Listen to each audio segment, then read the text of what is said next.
Welcome to my educational channel విద్యా ఉద్యోగ సమాచారానికి స్వాగతం. Daily GK and current affairs ఇవాళ 208వ వీడియో. చాలా ముఖ్యమైన సమాచారం ఇస్తున్నాను. ప్రతి వీడియోలో కూడా మీకు 10 క్వశ్చన్స్ ఎక్స్ప్లెయిన్ చేస్తున్నాను.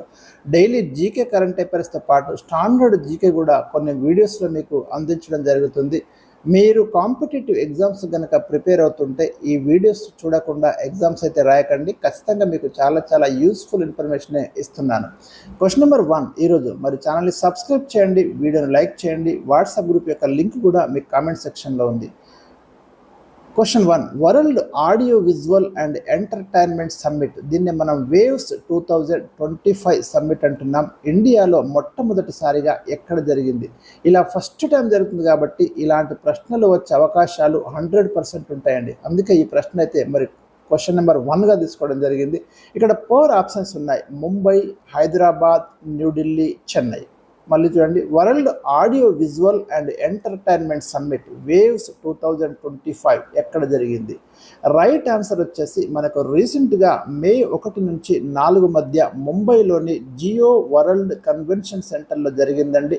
ప్రపంచంలోని చాలా దేశాల నుండి సినీ రంగానికి చెందిన ప్రముఖులు, అదేవిధంగా కల్చరల్ ఎంటర్టైన్మెంట్ రంగానికి చెందినటువంటి ప్రముఖులు, సెలబ్రిటీస్ ఇక్కడ పాల్గొని అనేక అంశాల మీద డిస్కస్ చేయడం అనేది జరిగింది.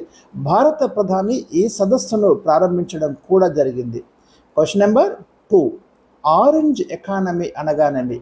వేవ్స్ 2025 సమ్మిట్కి హాజరైన భారత ప్రధానమంత్రి నరేంద్ర మోదీ ఈ పదాన్ని మరి పేర్కొనడం జరిగింది. ఇలా ఇంపార్టెంట్ టెక్నికల్ వర్డ్స్ ఏవైనా మనకు వార్తల్లోకి వచ్చినాయంటే ఖచ్చితంగా క్వశ్చన్స్ ఉంటున్నాయి. ఇక్కడ ఆరెంజ్ ఎకానమీ అంటే సృజనాత్మక ఆర్థిక వ్యవస్థ.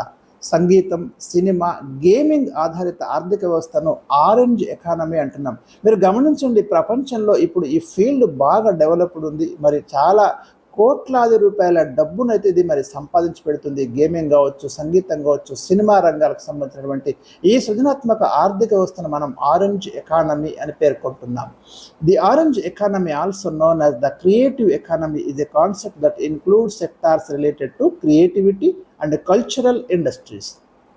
క్వశ్చన్ నెంబర్ 3, క్రైస్తవంలోకి మారిన రోజే ఎస్సీ హోదా కోల్పోతారని, వారికి ఎస్సీ ఎస్టీ అట్రాసిటీ చట్టం వర్తించదని ఇటీవల ఏ హైకోర్టు కీలక తీర్పు వెలువరించింది? ఇది కూడా వెరీ ఇంపార్టెంట్ క్వశ్చన్ అండి. ఏదైనా ఒక అంశానికి సంబంధించి ఒక హైకోర్టు లేదా సుప్రీంకోర్టు కనుక కీలకమైన జడ్జిమెంట్స్ ఇస్తే అలాంటి వాటి మీద క్వశ్చన్స్ వస్తున్నాయి. ఇక్కడ కూడా మీకు 4 ఆప్షన్స్ ఉన్నాయి: గుజరాత్, ఆంధ్రప్రదేశ్, అలహాబాద్, చెన్నై హైకోర్టు. ఇక్కడ రైట్ ఆన్సర్ వచ్చేసి మనకు ఈ తీర్పు ఇచ్చిన హైకోర్టు ఆంధ్రప్రదేశ్ హైకోర్టు అండి.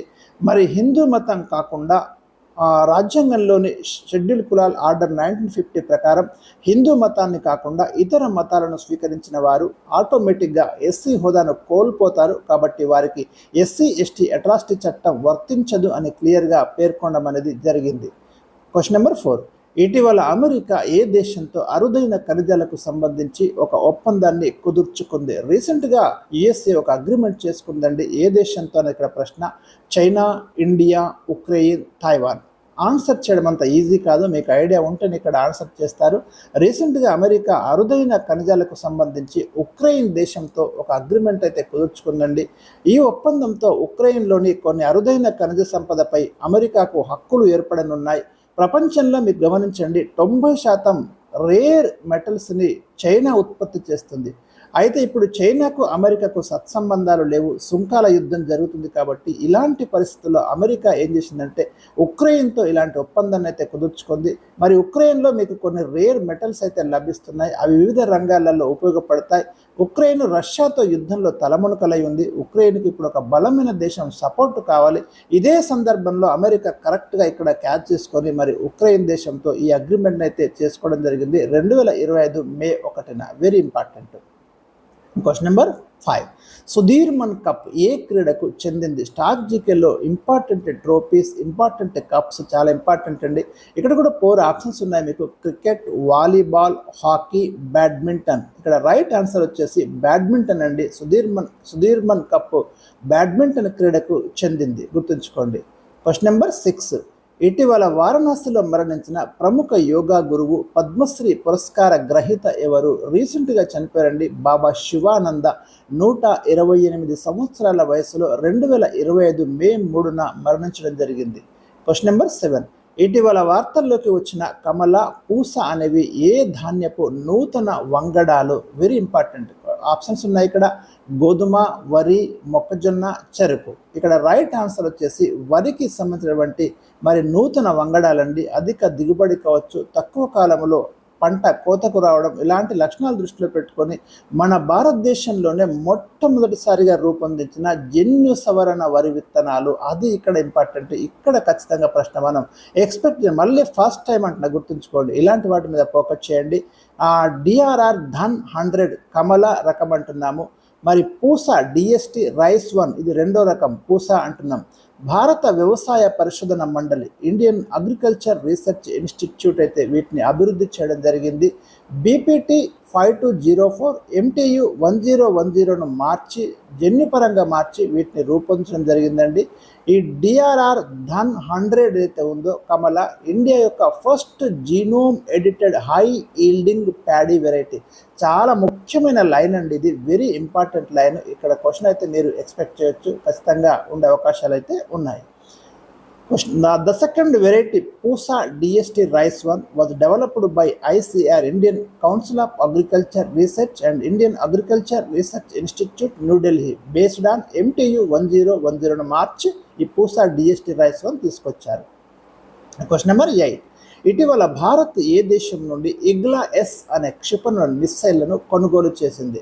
మన డిఫెన్స్ సెక్టార్కి సంబంధించి ఏవైనా కానివ్వండి, ప్రపంచంలోని ఏ దేశం నుండైనా మనం ఏవైనా పర్చేజ్ చేస్తే మీరు రాసి పెట్టుకోండి. రఫేల్ యుద్ధ విమానాలు తీసుకుంటున్నాం ఫ్రాన్స్ నుండి, S-400 మిసైల్ సిస్టమ్ తెచ్చుకున్నాం రష్యా నుండి. రీసెంట్గా ఇగ్లా-S అనే మిసైల్స్ని కూడా భారత్ పాకిస్తాన్కి తో ఉన్నటువంటి ఉద్రిక్తత దృష్ట్యా రీసెంట్గా కొనుగోలు చేసిందండి. ఇక్కడ 4 ఆప్షన్స్ ఉన్నాయి: America, Israel, Russia, France. Right option వచ్చేసి మీకు రష్యా నుండి రీసెంట్గా ఈ ఇగ్లా-S అనే క్షిపణిని మనం తీసుకున్నాం. ఇండియా రిసీవ్స్ ఇగ్లా-S air defence from Russia. Option 3 250 కోట్ల ఒప్పందం ఇది. Question number 9.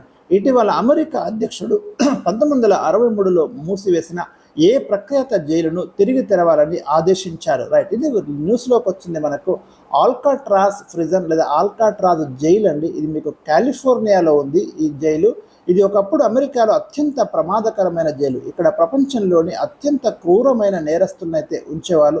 శాన్ ఫ్రాన్సిస్కోలోని కాలిఫోర్నియా తీరంలో ఈ జైలు ఉంది, ఆల్కాట్రాజ్ జైలు. దీన్ని 1963లో మూసేస్తే ఇప్పుడు తెరవాలని డొనాల్డ్ ట్రంప్ ఆదేశాలు ఇవ్వడము, దానివల్ల ఈ జైలు అయితే వార్తల్లోకి వచ్చిందండి.